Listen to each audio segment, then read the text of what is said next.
Hello, thank you very much. Thank you very much. Thank you for having me today on stage. I'm Alexander. I'm today speaking for a company called Motatos. It's in Germany we are known as Motatos. Internationally we are known for Motsmart. And I'm gonna talk a little bit about impact, growth, and profitability, since these are the three major topics that are actually underlying why we are in business and what we're doing as a business. But I could imagine that not everyone really knows who or what a Motatos is. So let me just introduce us real quick where we are and what we're doing. So Motatos is actually a company we've been founded in Sweden 7 years ago. It's a Swedish company, and we are called an impact scale-up. And why impact is so important, I'm going to talk about in a second. We are a food e-commerce pure player. So yes, we are just doing e-commerce, no multi-channel, and we're trading food online, which is, I think, a quite interesting industry, right? The last couple of years, food e-com has been the one and going topic in the market, but it comes with a lot of implications. I would say a lot of people are trying, not a lot of people know how to actually do it. And we talk about that in a second as well.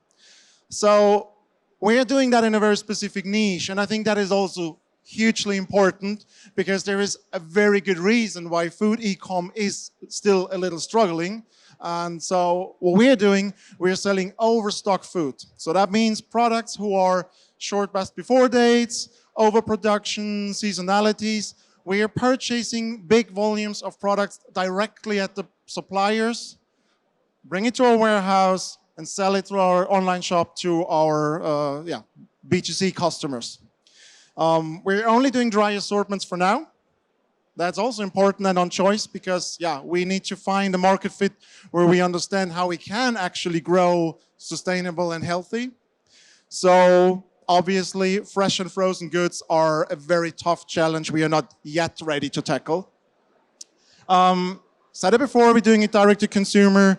And also very important, in every market where we are active, we do it through a central fulfillment. So this is not a marketplace business.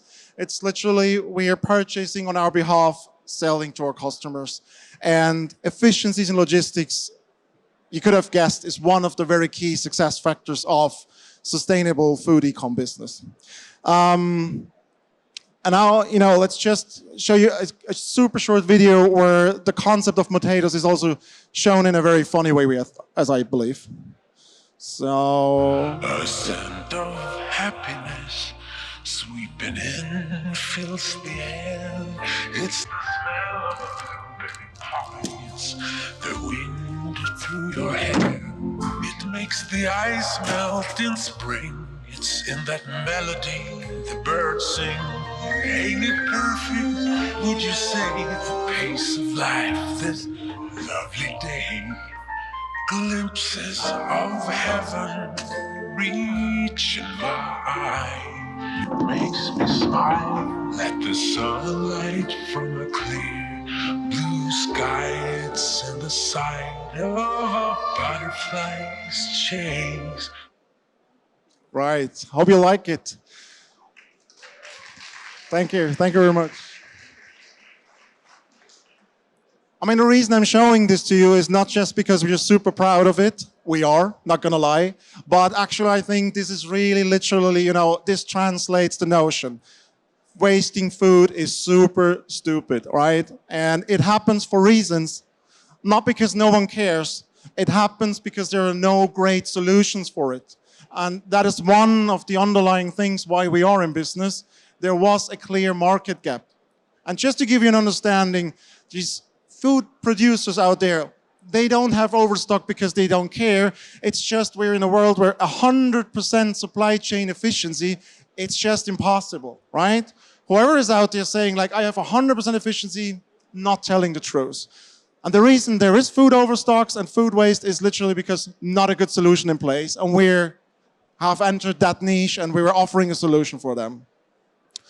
But let's talk just about our business today. The topic about this is impact, profit, and growth. And honestly, if we would have been meeting a year ago, I would say, that we would have seen a different order on that slide. Because a year ago, impact would still have been number one for us as a company, but then it would have been growth, right? Startup, scale-up phase, it's just about growing. And that was everything that counted until, let's say, a year ago. And then, the world changed, and you're all aware of that, and you know what happened, but also it meant a mindset shift in the investors' sphere, right?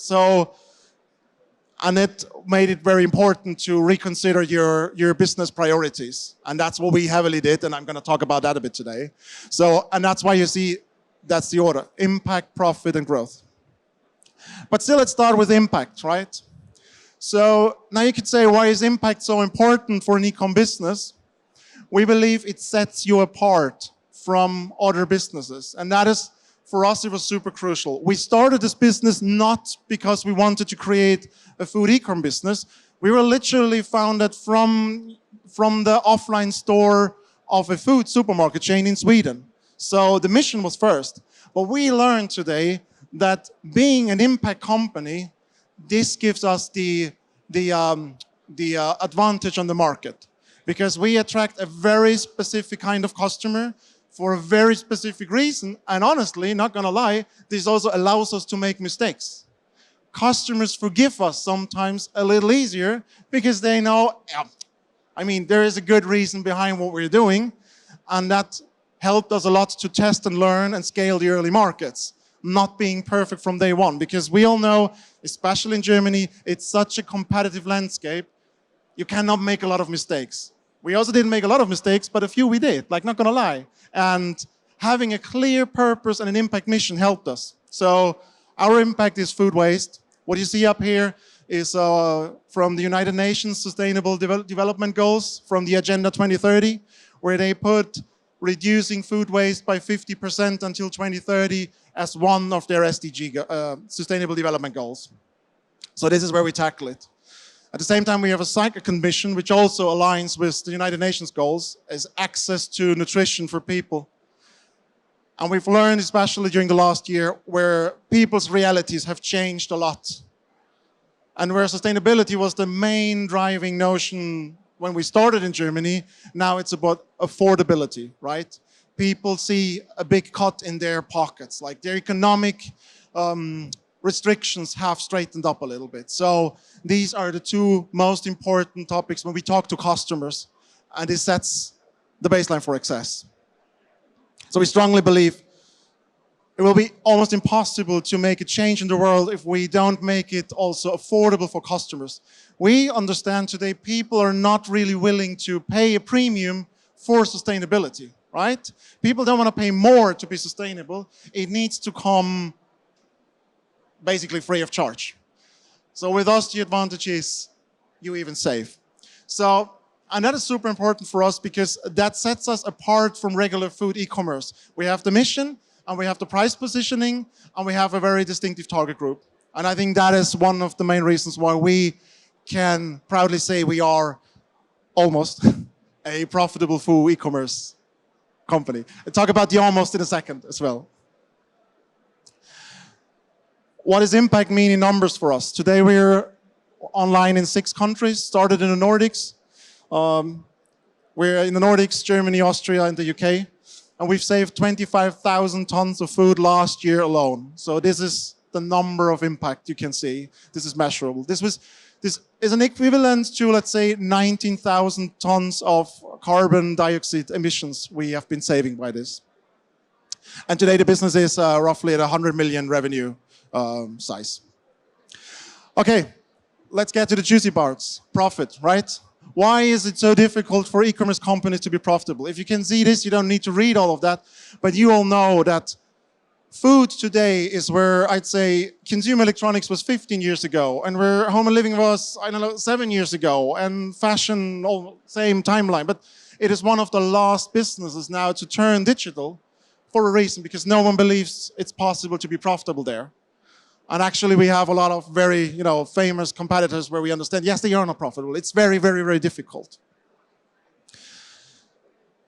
And don't you worry, I'm not going through our P&L now. This is just a picture I'm going to show you now a couple of times to understand what and where we're focusing on. But maybe I skip it for now, because the reason why food is such a difficult topic to really, cut to the core is these two things.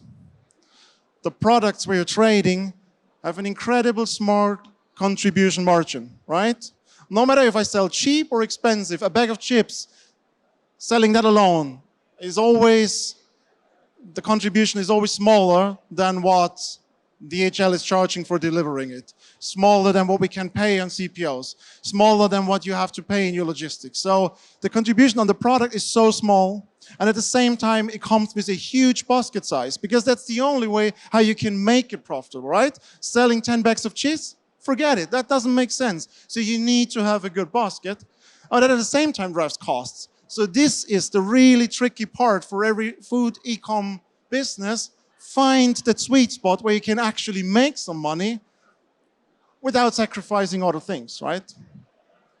If you go back to that picture, and here it reads 21, 22, it's roughly like what, it's a schematic, it's not, it's not in detail, but I think this is what most P&Ls for most retailers have looked like in 2021, including us. This was our picture back then, right? Don't want to bore you with the details, but basically a simplified version. So what you get from customers in sales products, right?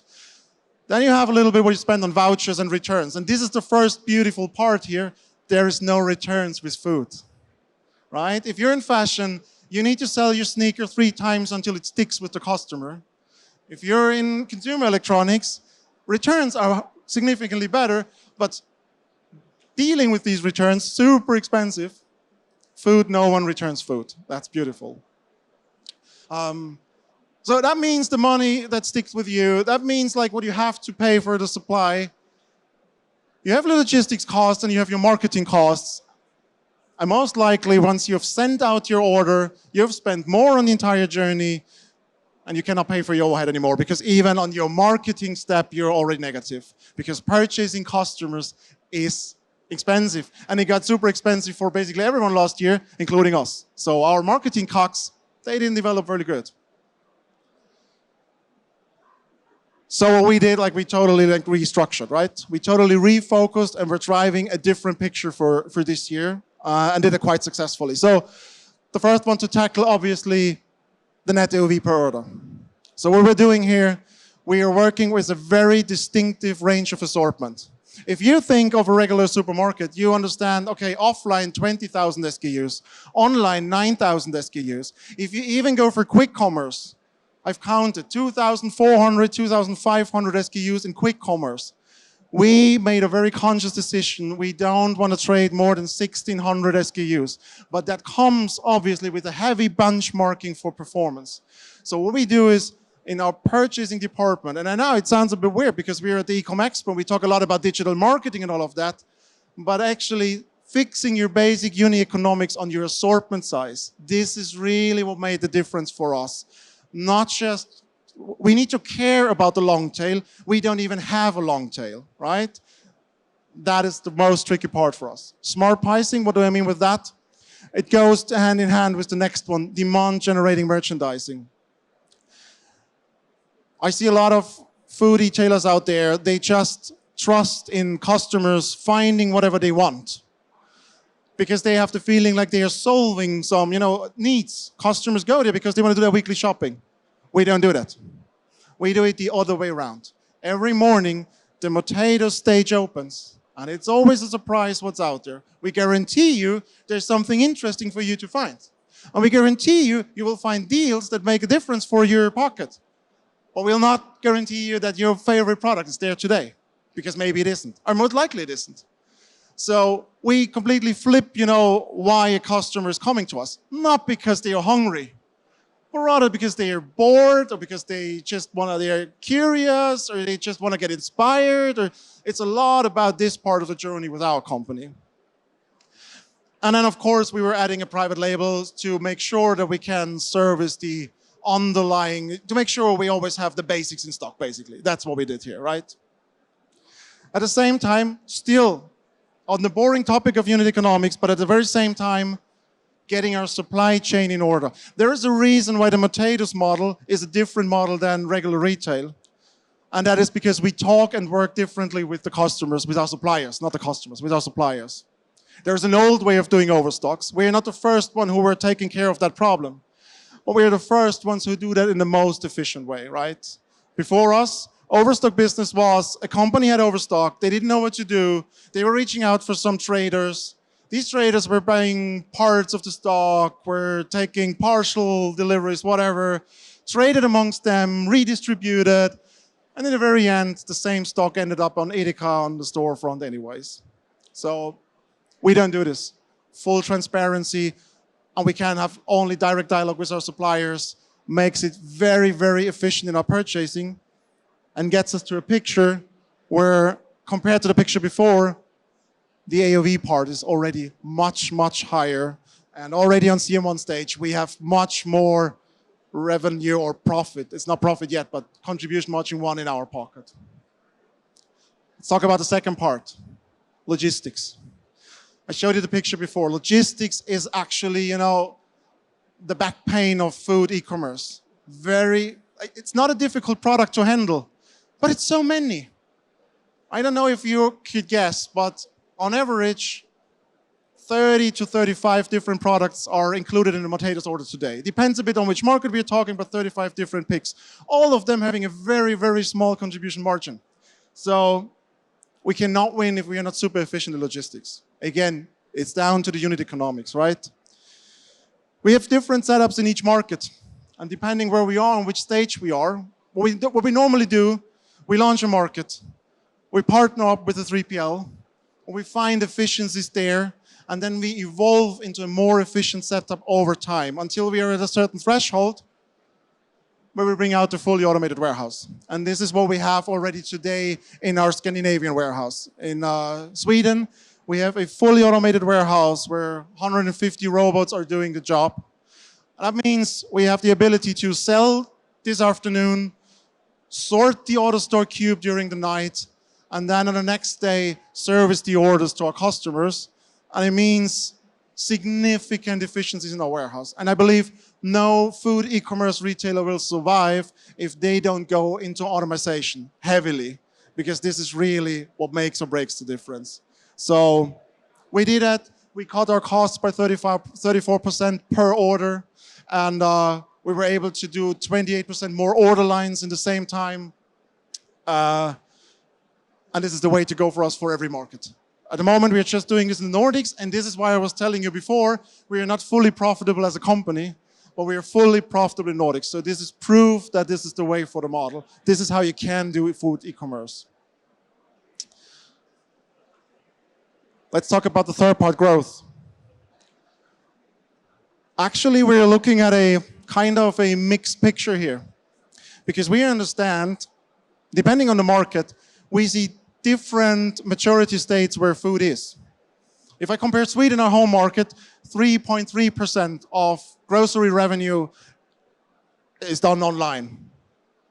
In Germany, quite the same picture, 3.2%, growing from 2.7 2 years ago. So it's growing significantly, but it's still okay. If we look into the UK, different market, 13% already are doing their online shopping online, their grocery shopping online.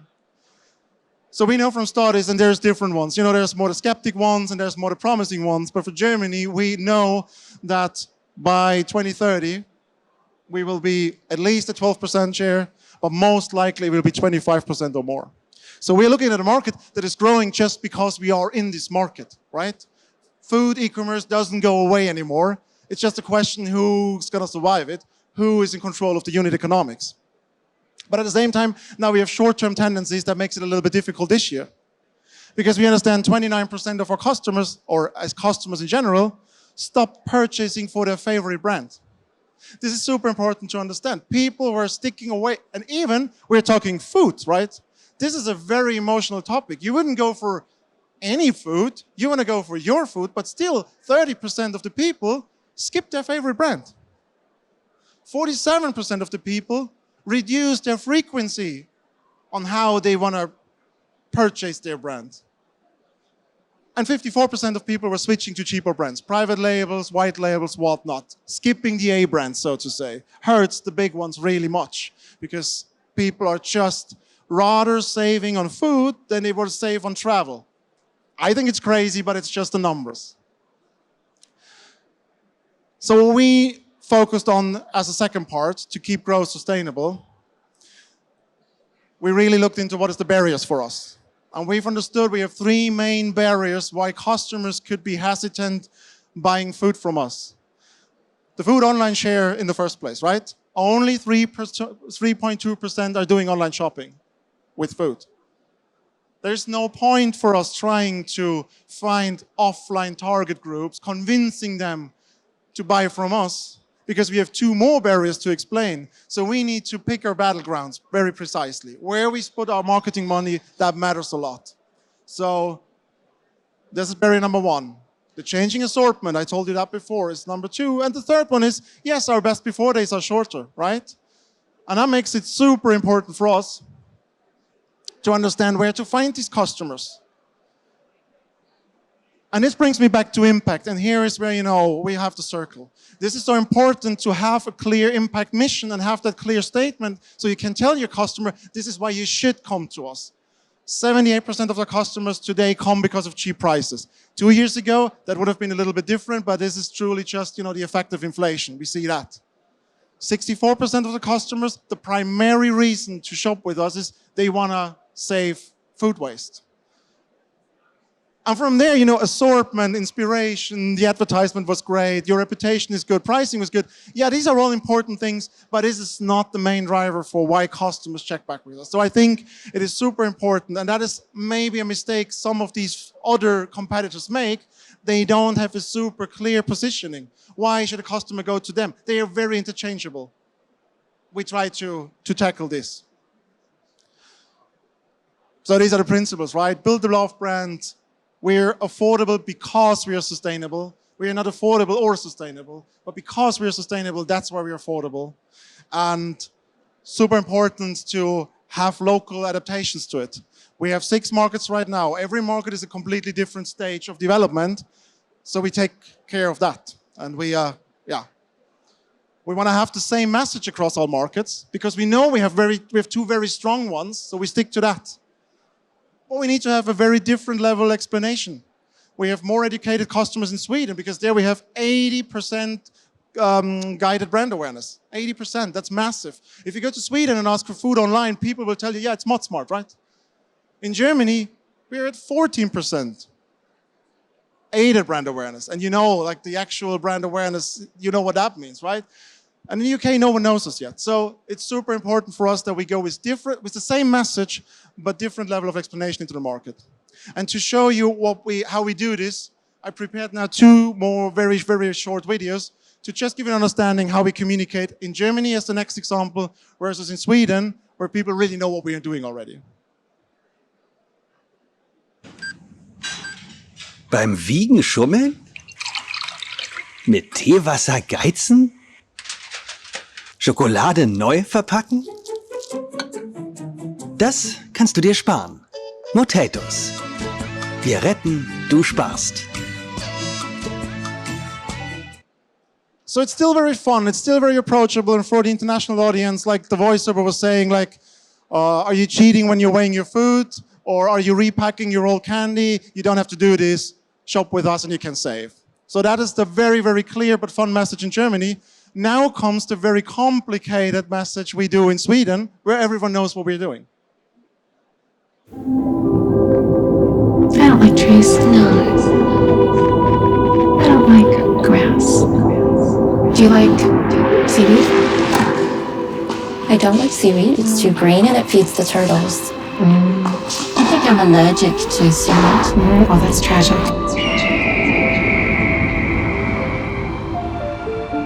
I really tried liking it, but no, nothing happens. I never really liked the planet. I think that fresh air tastes funny. I've heard Charlotte eats sustainable food just to save the climate. Ugh. Why? I am so tired of the penguins. They're so noisy. Have you heard them? I bought this just to sabotage the climate. Paid extra for it. Me too. I think it looks like shit. There are too many polar bears. Yeah, Too many. polar babies. Ocean's too deep. Yeah, and too blue. I'm pretty tired of all the animals. Yeah, I don't like the rain that falls down in the forest because it just makes everything all wet. Not trees. Yeah. Thank you. Again, yes, we're proud of it, but I'm showing it for the purpose. Yes, this is where we do a little bit, of reverse psychology because we don't need to explain the business there. This is more about, getting a smile on your face, and what I see, it works. So, looks like it's good. So these are the three things, right? We're in a time where we need to focus more on profit than on growth, but still growth is important, and this is how we tackle it. Honestly, not gonna lie, we have not yet solved the problem with the more expensive CACs. Like I told you before that this is the third one, but I haven't covered it because I still don't know. But maybe next year around, maybe I get invited again and then I tell you more how to solve our CAC problem. Until then, we get our unit economics in place first and take the growth from there. Thank you very, very much for your attention. So your business is primarily for customers. Is there any point why you haven't gone into B2B, or is there any possibility for a business to go to B2B as well? Or is there a percentage of your sales that go to businesses? For everyone, the question was, are you interested also in the B2B business, or why only B2C? Short answer, it's about focus in the first place. However, it's not something big, but for example, we partner with H&M. So all the German H&M stores, what they do for their employees, like their pausing rooms, I don't know what's the English word, but like the break rooms, they are purchasing their goods from us as a B2B business. We want to expand more in the future, but we're not there yet. Hello, thank you for the presentation. I wanted to ask, on an average of how much of the percentage are you saving when you're buying from the supermarkets? What is the percentage that you're getting the price for? If a packet costs, if a chips packet costs for $1, how much are you getting it for? And what makes a supermarket or a big retailer just copy your model? What's stopping them from just copying your model and selling them on their own if the business is so profitable? So margin, and are you afraid of somebody copying your business model? Also trying for a quick answer, I will not reveal the margin, obviously, but super important for me to mention, we don't purchase from supermarkets, we don't purchase from wholesalers, we go to the, to the producers directly. So, big corporate. Second answer, there's so much food waste. There is a long time until we have actually competition where we are fighting against each other. Right now, I'm happy for everyone who is actually bringing the message, buy your food online. Yes, it works. Yes, it's safe. Yes, it makes sense. So I think there's a long way to go there.